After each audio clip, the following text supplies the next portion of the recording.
আসসালামু আলাইকুম। আজকের ক্লাসে আমরা দেখব হচ্ছে আমরা ক্যানভার ভিতরে কিভাবে অ্যানিমেশন করতে পারি।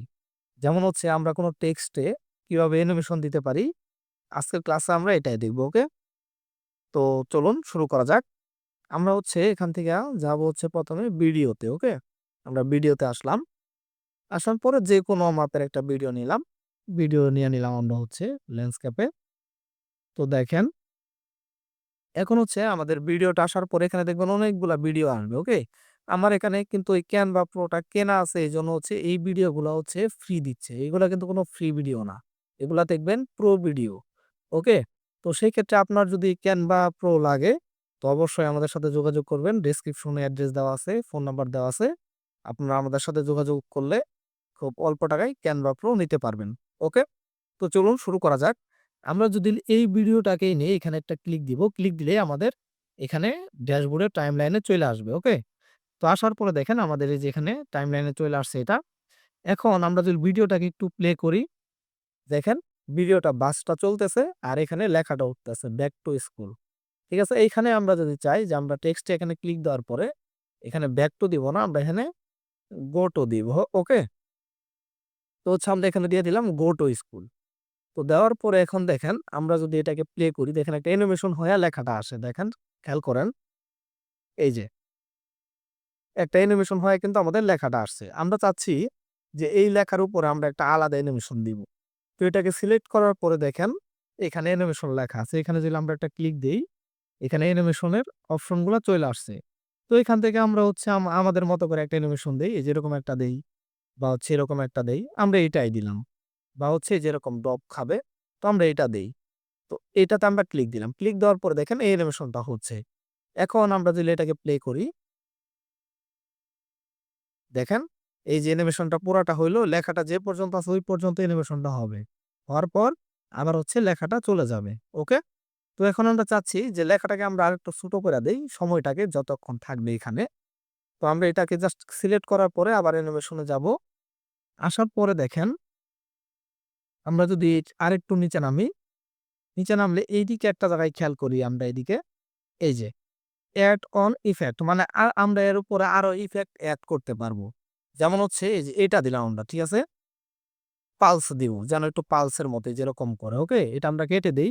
এখন যদি ধরি আমরা এখান থেকে একটা অ্যানিমেশন দেই। এই যে দেখছেন? এটা কিন্তু পালস করতেছে। এই যে অ্যানিমেশনটা আসার পরে পালস করতেছে আবার চলে যাচ্ছে। তাহলে কি এটা অনেক সুন্দর না? আপনি অ্যানিমেশন এড জাস্ট সিলেক্ট করবেন আর এখান থেকে অ্যানিমেশন এড করে দিবেন। তো আমরা চাচ্ছি এটাকে আরেকটু যদি আমরা বড় করি, একটু জুম করি, হ্যাঁ? এখানে দিলে একটু জুম হয়। এটা একটু নিচে নামাই দেই হালকা, হ্যাঁ।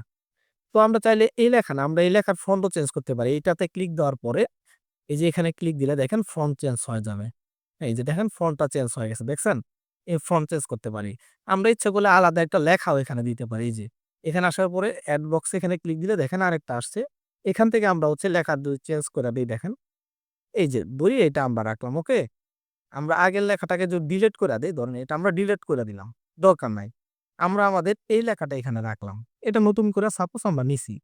তো এটাতে সিলেক্ট থাকা অবস্থায় আমরা যদি অ্যানিমেশনে যাই, এখন যদি আমরা এখানে অ্যানিমেশন এড করি, এটা যেকোনো একটা অ্যানিমেশন আমরা এখান থেকে নিলাম। ওকে, যে এটাই নিলাম। এখন যদি আমরা ভিডিওটাকে প্লে করি এখান থেকে দেখেন, ভিডিওটাকে প্লে করলাম, ওকে? এই দেখেন, এই যে লেখার অ্যানিমেশনটা হইলো। হওয়ার পরে জাস্ট লেখার সময়টা চলে যাবে। আবার সে চলে গেল, ওকে? তো সেই ক্ষেত্রে কিন্তু আমরা একটা অ্যানিমেশনের ভিতরে আরো একটা অ্যানিমেশন দিতে পারি। একটু নিচে আসলে যে এড, মানে নতুন করে এড করতে এরকম ঘুরবে, এরকম হবে, আবার এরকম করবে। এটার যদি নেই দেখেন এটা আরেকটু সুন্দর। আমি ভিডিওটাকে আবার প্লে করি, ওকে? এই যে আমি ভিডিওটাকে প্লে করলাম দেখেন, লেখাটা নড়াচড়া করতেছে।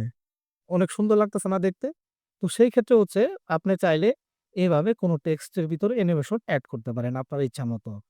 তো হচ্ছে সেই ক্ষেত্রে অবশ্যই কিন্তু আপনার যদি চান যে এরকম ভিডিওগুলো আসবে আলাদা, আলাদা তো সেক্ষেত্রে কিন্তু অবশ্যই আপনাকে কি করতে হবে? আপনাকে কিন্তু এই যে অ্যা Canva Pro কিনতে হবে। কিনা ছাড়া কিন্তু আপনি সবগুলা ইউজ করতে পারবেন না। শুধুমাত্র এই যে যেমন এইগুলা, এগুলো কিন্তু অবশ্যই আপনাকে কিনা ইউজ করতে হবে। কিনা ছাড়া কিন্তু এই ইগুলা ইউজ করা যায় না। ওকে? এই যে এরকম যেগুলা 3D যেগুলা আছে যেগুলা, এগুলো ইউজ করা যায় না। তো সেই ক্ষেত্রে হচ্ছে আপনার তখন ফ্রি গুলা ইউজ করবেন। ওকে? তো আশা করি আপনারা বুঝতে পারছেন আজকের ক্লাসটা। আর যদি ফ্রি যদি আপনারা ইউজ না করেন, যদি হচ্ছে কোন প্রকার হচ্ছে আপনার কেনা নাই, জাস্ট আপনি প্রিমিয়াম নিছেন। তো সেক্ষেত্রে কিন্তু এই ভিডিওটা আপনার কি হবে না? সেভ হবে না। এই যে এখানে শেয়ারে যাওয়ার পরে দেখবেন এখানে এই যে ডাউনলোড লেখা আছে। যখনই আপনি ডাউনলোড দিবেন এখানে আবার ডাউনলোড লেখা থাকবে। এই যে দেখছেন ডাউনলোড লেখা আছে আমার। তখন আপনার দেখবেন কি এখানে ডাউনলোড লেখা আর থাকবে না। তো সেই ক্ষেত্রে তখন আপনার ফ্রিটা ইউজ করবেন। ইনশাআল্লাহ আপনার ডাউনলোড হবে। ওকে? তো আশা করি আপনার আজকের ভিডিওটা আপনারা বুঝতে পারছেন। তো আজকের ভিডিওটা এই পর্যন্তই। সবাই ভালো থাকবেন। আসসালামু আলাইকুম।